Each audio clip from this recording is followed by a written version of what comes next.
Welcome to the CCEF blogcast, where CCEF authors read their own blogs. Today, Lauren Whitman is reading her blog titled, Grace from the God Who Guards Your Life.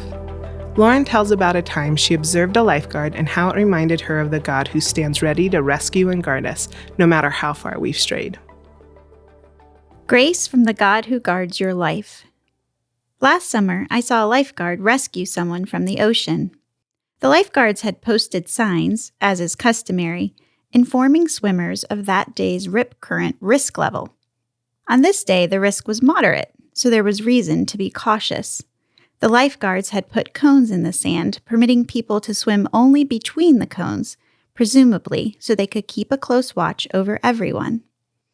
I was sitting close to the lifeguard station, so I saw the scene play out. I first noticed the two lifeguards watching a middle-aged man who was on the edge of the area swimmers were supposed to stay within. He looked to be enjoying himself, but was soon swimming beyond the designated area. One lifeguard blew his whistle at the man, and when they got his attention, they both gestured for him to swim back within the cone area. The man didn't follow this direction. The lifeguards kept their eyes on him. The waves were big, and he continued to swim. He was moving farther away from shore and farther outside the posted area. The whistle sounded again. The gestures were made again, but there was no movement in the right direction. All of a sudden, the swimmer looked like he was no longer leisurely swimming. His arms started to flail. The female lifeguard grabbed her rescue buoy. They watched him struggle for a few seconds, his movements decreasing as he endured the pounding of the next wave. It became clear. He needed help. "Go," the male lifeguard said to his coworker. She ran into the water and brought this man safely back to shore. Though it all ended well, it was frightening to witness. As is helpful and necessary after an unsettling event, I continued to process what I had seen in the days that followed.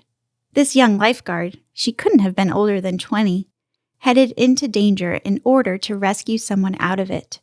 This moved me. On that day, she courageously embodied her title. She guarded life, an actual life. I had a new appreciation for the job and couldn't stop thinking about the title, lifeguard. Life guard. Though I thought a lot about lifeguards, I found myself relating to that swimmer.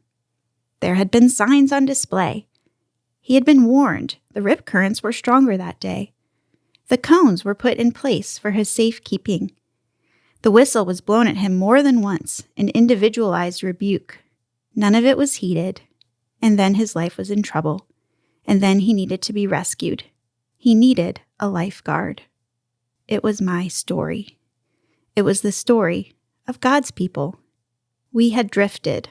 We were out of bounds.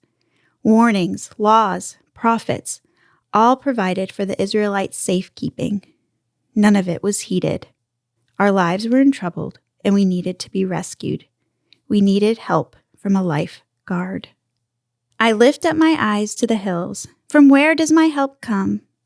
My help comes from the Lord who made heaven and earth. He will not let your foot be moved. He who keeps you will not slumber. Behold, he who keeps Israel will neither slumber nor sleep. The Lord is your keeper. Psalm 121, verses 1 through 5. Our English translation of keep and keeper in verses 4 and 5 is slightly anemic.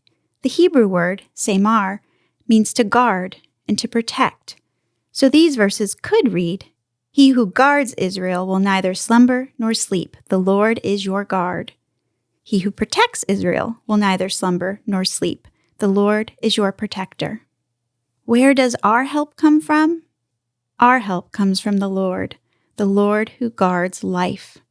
Our help comes from the Lord who protects our lives. Our protector does not sleep, so he is always alert to the times when we need help. Like the lifeguard who grabs the buoy, poised to run into the water, so the Lord stands ready to run to the rescue of his children. Where are the places that you need help? Has a relationship of yours gone cold? Perhaps you have procrastinated on a project or have delayed seeking someone's forgiveness out of fear. Where are the places you are in trouble? When there are areas in our life where we have not chosen well, Often, our internal objections to receiving help ramp up. We are so aware of why we don't deserve help. We feel ashamed for how we have drifted.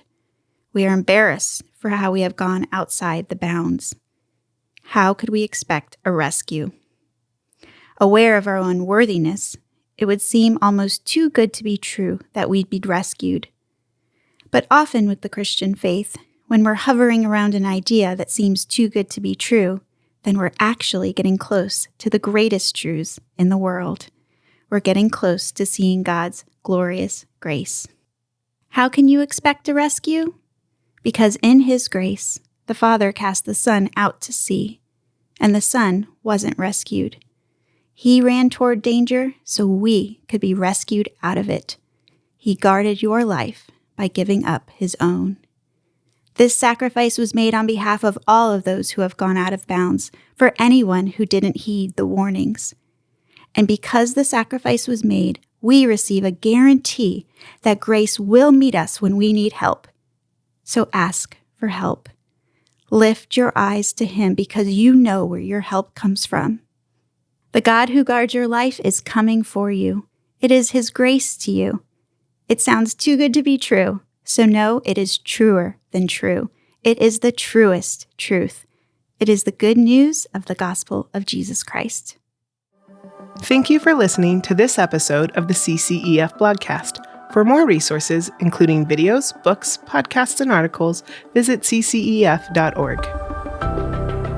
At the end of each episode, we're going to give you a fun fact about CCF to help you get to know us better. Today's fun fact is about our partners in ministry. In 2023, CCF had 924 donors who partnered with us in our mission.